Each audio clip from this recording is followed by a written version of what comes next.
नमस्कार दोस्तों और स्वागत है आप सभी का करंट अफेयर अपडेटेड के इस यूट्यूब प्लेटफॉर्म पर, जहां पर आज हम डिस्कस करने वाले हैं 4 दिसंबर 2021 के इंपॉर्टेंट इवेंट्स को। चलिए आज के लेक्चर की शुरुआत करते हैं पहले आर्टिकल के साथ, जो कि रिलेटेड है इंडियन हिस्ट्री से। तो इंडियन हिस्ट्री का एक बहुत इंपॉर्टेंट आर्टिकल है जो हम डिस्कस करने वाले हैं, जो कि रिलेटेड है पैका रिबेलियन के बारे में। ठीक है, पैका रिबेलियन कब हुआ था? तो ये 1817 में हमें देखने को मिलता है पैका रिबेलियन। ओके, रिसेंटली ये पैका रिबेलियन न्यूज में क्यों हुआ है? देखिए हुआ क्या था। पैका एक पैका रिबेलियन जो है ये कहां पर होता है? तो ये उड़ीसा में होता है ना, उड़ीसा से रिलेटेड, इतना याद रखिएगा, बेसिक इंफॉर्मेशन। ठीक है, तो उड़ीसा की गवर्नमेंट ने 2017 में क्या किया था? सेंट्रल गवर्नमेंट को ये अर्ज किया था कि आप पैका रिबेलियन को first war of independent declare करें। ठीक है, अभी आपको पता होगा फर्स्ट वॉर ऑफ इंडिपेंडेंट हम किसे डिक्लेयर करते हैं? तो 1857 में जो रिवोल्ट होता है उसे डिक्लेयर करते हैं। तो उड़ीसा गवर्नमेंट ने अर्ज किया सेंट्रल गवर्नमेंट को 2017 में, क्या पैका को क्या करें? First war of independence declare करें। ठीक, इसके बाद क्या डेवलपमेंट होता है? तो 2018 में जो गवर्नमेंट है वो क्या करती है? एक कॉइन इशू करती है, कॉमरेटिव कॉइन जो होता है उसे इशू करती है इनके बिहाफ पर, इन्हें कमेंस करने या फिर इन्हें एक तरीके से सेलिब्रेट करने के लिए, मेमोरी के तौर पर। ठीक है, फाइनली सेंट्रल गवर्नमेंट ने अपना जजमेंट सुनाया और उन्होंने कहा है कि पैका रिबेलियन को first war of independence declare नहीं किया जा सकता। ठीक है, बट एक मॉडिफिकेशन ये लोग कर रहे हैं क्लास 8 की एनसीईआरटी में, कि पैका रिबेलियन को लेकर एक चैप्टर वगैरह ऐड किया जाएगा, जहां पर एक केस स्टडी ऐड की जाएगी इसी विषय को लेकर। ओके, चलिए आगे बढ़ते हैं और पैका रिबेलियन के बारे में डिस्कस कर लेते हैं। देखिए पैका जो है, पैका क्या है? तो पैका बोला जाता है फुट सोल्जर्स को ना, जो पैदल सैनिक होते हैं उन्हें बोला जाता है पैका।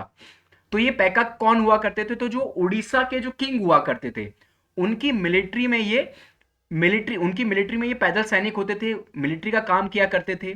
और उसके बदले इन्हें क्या दिए जाते थी? इन्हें लैंड दी जाती थी, जो कि हेरिडिटरी हुआ करती थी, और उसके ऊपर कोई भी इन्हें टैक्स वगैरह नहीं देना पड़ता था। निष्कर जागीर के नाम से ये फेमस हुआ करती थी। ठीक है, तो पैका कौन हुआ करते थे? ये फुट सोल्जर हुआ करते थे, जो कि वर्क किया करते थे उड़ीसा किंग के लिए, उसके बदले इन्हें हेरिडेटरी लैंड दी जाती थी। ठीक है, आगे बढ़ते हैं।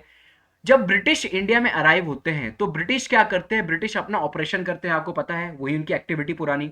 तो बहुत सारे लैंड रिफॉर्म करके जो पैका हुआ करते थे, ये कौन थे? फुट सोल्जर तो थे ही थे, इसके साथ में फार्मर्स भी हुआ करते थे ना, इनको जमीन मिलती थी, जागीर मिलती थी, उस जमीन पर ये एग्रीकल्चर भी करते थे। तो जब ब्रिटिशर आए तो उन्होंने क्या किए? लैंड रिफॉर्म्स किए, और लैंड रिफॉर्म से क्या किया? सारी की सारी जो भी लैंड हुआ करती थी वो अपने कब्जे में ले ली, और कुल मिलाकर जो पैकाज हो गए थे वो बेरोजगार हो जाते हैं, इनके पास कोई काम नहीं बचता है करने को। ठीक है, तो उस टाइम पे जब ब्रिटिश इंडिया में अराइव होते हैं और अपने डोमिनेंस पर आते हैं, तब उड़ीसा में रूल कर रहे थे मुकुंद देव सेकेंड। उन्हीं के टाइम पर ये रिवॉल्ट पूरी ऑकर होती है। ठीक है, तो पैका रिवॉल्यूशन के बारे में थोड़ा सा डिस्कस कर लेते हैं। ये कब ऑकर होती है? तो 1817 में होती है। इसके पीछे का रीजन क्या था? तो अगेन जैसा कि हमने डिस्कस किया, ब्रिटिशर्स काफी ज्यादा हैरास कर रहे थे। Being a farmer, being a soldier, ये क्या हो चुके थे? जॉबलेस हो चुके थे, और इसी कारण ये रिवोल्ट कर देते हैं। कब होती है? 1817 में ये रिवॉल्ट होती है, 40 years before the first sepoy mutiny, जो कि 1857 में होती है। ठीक है, इसके लीडर कौन होते हैं इस रिबेलियन के? तो बख्शी, जगबंधु, विद्याधर, ठीक, मोहन पात्रा, बरम्बाकर राय, ये सभी कौन हुआ करते थे? इसके लीडर हुआ करते थे इस रिबेलियन के। ठीक है, ये कौन थे? मिलिट्री जनरल हुआ करते थे मुकुंद देव सेकेंड की आर्मी में। ठीक, शुरुआत होती है इस रिवॉल्ट की 2 अप्रैल 1870 से। फाइनली क्या हो जाता है? ये रिवॉल्ट को सप्रेस कर दिया जाता है ब्रिटिशर्स के द्वारा, और ये जो इसके लीडर्स हुआ करते थे, जगबंधु मिश्र, विद्याधर, इन सबको क्या कर लिया जाता है? अरेस्ट कर लिया जाता है, फाइनली इनकी डेथ हो जाती है। तो पैका रिवॉल्ट जो है वो फाइनली क्रश कर दी जाती है ब्रिटिशर्स के द्वारा। बट एक इंपॉर्टेंट मूवमेंट रहता है इंडियन हिस्ट्री में, इसे याद रखना है। आगे बढ़ते हैं, अगला आर्टिकल डिस्कस करते हैं फैक्ट से रिलेटेड। तो यहां पर हमें डिस्कस करना है भोपाल गैस ट्रेजेडी को। 3 दिसंबर को, हर साल 3 दिसंबर को क्या किया जाता है? भोपाल गैस ट्रेजेडी, इसको इसकी एक एनिवर्सरी सेलिब्रेट की जाती है। तो ये जो एनिवर्सरी सेलिब्रेट की गई, ये 37th एनिवर्सरी थी भोपाल गैस ट्रेजेडी की, जो कि कब होती थी ऑकर? तो 3 और 4 दिसंबर 1984, ठीक है। इन 2 दिनों में ये भोपाल गैस ट्रेजेडी होती है। तो इसे डिस्कस कर लेते हैं, इस ट्रेजेडी में क्या होता है। देखिए 3 दिसंबर 1984 को एक गैस होती है जो कि लीक हो जाती है। उस गैस का नाम था मिथेल आइसोसाइनाइड, ठीक है, मिथाइल आइसोसाइनाइड। ये गैस रिलीज हो जाती है कहां से, तो एक यूबन कार्बाइड इंडिया लिमिटेड, ये कंपनी हुआ करती थी जो कि भोपाल में स्टेशन थी। यहां पर इस गैस में, इस कंपनी में एक एक्सीडेंट हो जाता है जिसके कारण से ये जो गैस है वो रिलीज हो जाती है और ओवरनाइट पूरी आसपास के एरियाज में डिस्ट्रीब्यूट हो जाती है और थाउजेंड्स ऑफ लोगों की जान चली जाती है इसमें, ठीक है।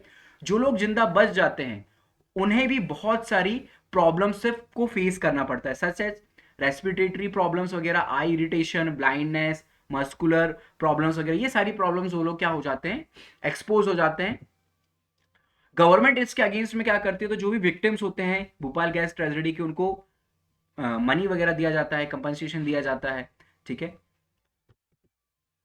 मिथिल आइसोसाइनेट है क्या, तो देखिए ये एक गैस है जो कि इसका नेचर कैसा है, इस गैस का कलरलेस है, दिखाई नहीं देती। अगर रिलीज भी हो गई तो आप इसको आइडेंटिफाई नहीं कर पाओगे। फ्लेमेबल लिक्विड होती है, ठीक है, यानी कि बहुत जल्दी आग पकड़ लेती है और जैसे ही बहुत जल्दी इवापोरेट हो जाती है जैसे ही एक्सपोज किया जाता है इसे एयर के कांटेक्ट में, ठीक है। हेल्थ के ऊपर क्या इंपैक्ट होते हैं तो हम ऑलरेडी डिस्कस कर चुके हैं, अल्सर वगैरह, फोटोफोबिक होना, रेस्पिरेटरी डिजीज वगैरह, ये सारी डिजीजेज से हो सकती हैं। इसका यूज कहां पर किया जाता है मिथेल आइसोसाइनाइड का, तो इसका यूज किया जाता है पेस्टिसाइड्स या फिर पॉली यूरेथीन फॉर्म वगैरह या फिर प्लास्टिड्स वगैरह, इन सबको बनाने के लिए, ओके। चलिए आगे बढ़ते हैं, डिस्कस करते हैं अगला इंपॉर्टेंट आर्टिकल जो कि रिलेटेड है डिफेंस टेक्नोलॉजी से, ठीक है। ये आर्टिकल डिफेंस टेक्नोलॉजी से रिलेटेड है। चलिए इसे डिस्कस कर लेते हैं। क्या कंटेस्ट है, आपको पता होगा कुछ दिनों पहले चाइना ने अपनी एक मिसाइल का टेस्ट किया था जो कि किसके ऊपर बेस्ड थी, तो हाइपरसोनिक मिसाइल थी। जो उसने क्या किया था, पूरे वो मिसाइल केपेबल थी पूरे ग्लोब का एक पूरा सर्कल कंप्लीट कर टारगेट को हिट करने में। इसके कारण क्या होता है, यूएसए जो है वो काफी ज्यादा अलर्ट हो जाता है और वो भी अब क्या आ गया है, अगर हम देखें बात करें तो एक आर्म रेस में आ चुका है चाइना के साथ। चाइना की ये कोशिश थी कि वो क्या करे, हाइपरसोनिक मिसाइल को डेवलप कर कर उसका जो एक एम्बिशन है वर्ल्ड डोमिनेंस का या फिर वर्ल्ड के लीडर बनने का, उसके उस मकसद को, उस सपने को पूरा करना, ठीक है। तो इसी के अगेंस्ट में यूएसए ने भी अब क्या कर दिया है, आर्म्ड वॉर स्टार्ट कर दी है चाइना के अगेंस्ट, ठीक है। वो भी डेवलप करना स्टार्ट कर रहे हैं हाइपरसोनिक वेपन्स वगैरह, ओके। हाइपरसोनिक वेपन्स होते क्या है या फिर हाइपरसोनिक मिसाइल क्या है, तो सबसे पहले हाइपरसोनिक स्पीड क्या होती है इसे जान लेते हैं। देखिए हाइपरसोनिक स्पीड या फिर वेपन्स, ऐसे वेपन्स होते हैं, ऐसी मिसाइल्स होती हैं जो कि स्पीड ऑफ साउंड से 5 टाइम्स ज्यादा फास्ट मूव कर सकती है, 5 गुना ज्यादा रफ्तार के साथ मूव कर सकती हैं स्पीड ऑफ साउंड से, ओके। इस टेक्नोलॉजी में, हाइपरसोनिक मिसाइल में जिस टेक्नोलॉजी का यूज किया जाता है वो कौन सी टेक्नोलॉजी होती है, तो स्क्रैमजेट टेक्नोलॉजी होती है, ठीक है। इस स्क्रैमजेट टेक्नोलॉजी को थोड़ा सा डिटेल में समझ लेते हैं। देखिए एक बेसिक इंफॉर्मेशन आपको पता होनी चाहिए, अगर आप लोग थोड़ा बहुत भी आपको आइडिया है तो देखिए किस प्रकार से टेक्नोलॉजी काम करती है। अगर किसी रॉकेट को या फिर मिसाइल को आगे बढ़ना है तो क्या करना होगा, हमें उन्हें इग्नाइट करना होता है, ठीक है। उन्हें नीचे कंबशन की जरूरत होती है, आग लगानी होती है हमें, ठीक है।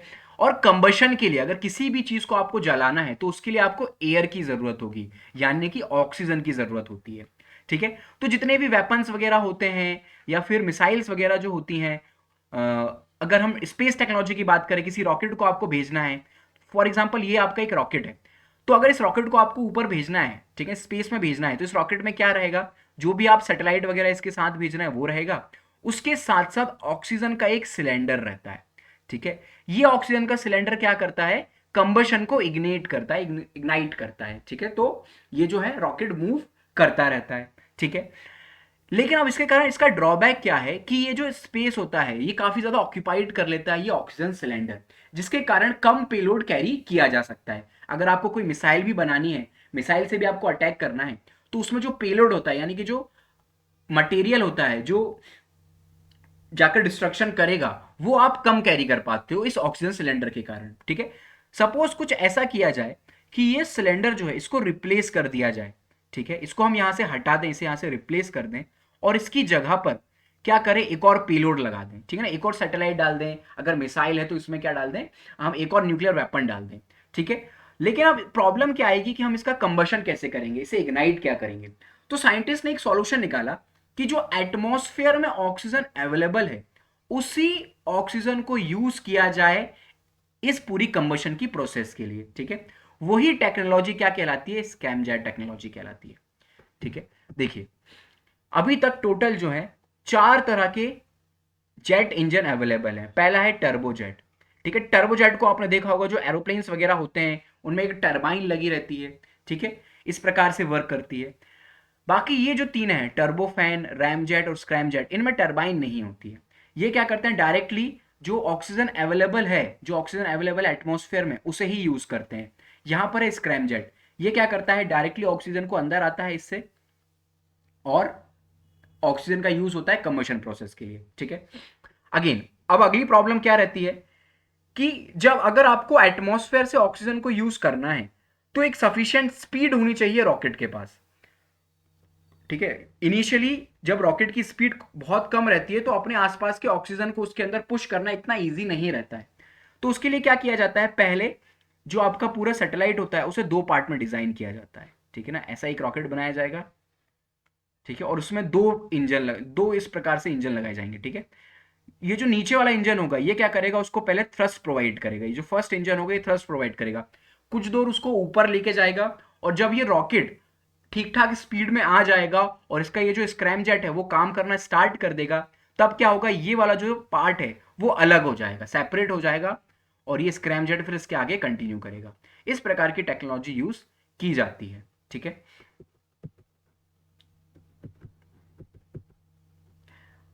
अगला क्रायो इंजन के बारे में भी आपने सुना होगा। एक क्रायो इंजन होता है, ठीक है, और स्क्रैमजेट इंजन होता है। इसमें डिफरेंस क्या होता है, तो देखिए जो क्रायो इंजन होता है, no air intake is required in this engine, ठीक है, यानी कि एयर इनटेक नहीं होता, ऑक्सीजन सिलेंडर आपको कैरी करना होगा। फ्यूल जो रहता है उसको स्टोर करना होगा आपको बहुत ज्यादा लो टेम्परेचर पर। यहां पर आपको ऐसा कुछ करने की जरूरत नहीं होती स्क्रैमजेट में। It runs efficiently when low temperature fuel transform and mixes correctly with ignite, ठीक है, कौन, क्रायोजेनिक इंजन। और ये क्या करता है, it runs efficiently at supersonic speed that fully compresses air before the combustion, ठीक है ना, एटमॉस्फेयर की एयर को ही कंप्रेस कर लेता है। क्रायोजेनिक इंजन जो है किनकी के पास है, तो इंडिया 6th नेशन है। इसके पहले यूएसए, रशिया, फ्रांस, जापान और चाइना इस टेक्नोलॉजी को पजेस करते हैं। स्क्रैमजेट इंजन बनाने वाली इंडिया वर्ल्ड की 4th कंट्री है, यूएसए, रशिया और ईएसए इसके बाद, ठीक है ना, और अब चाइना भी।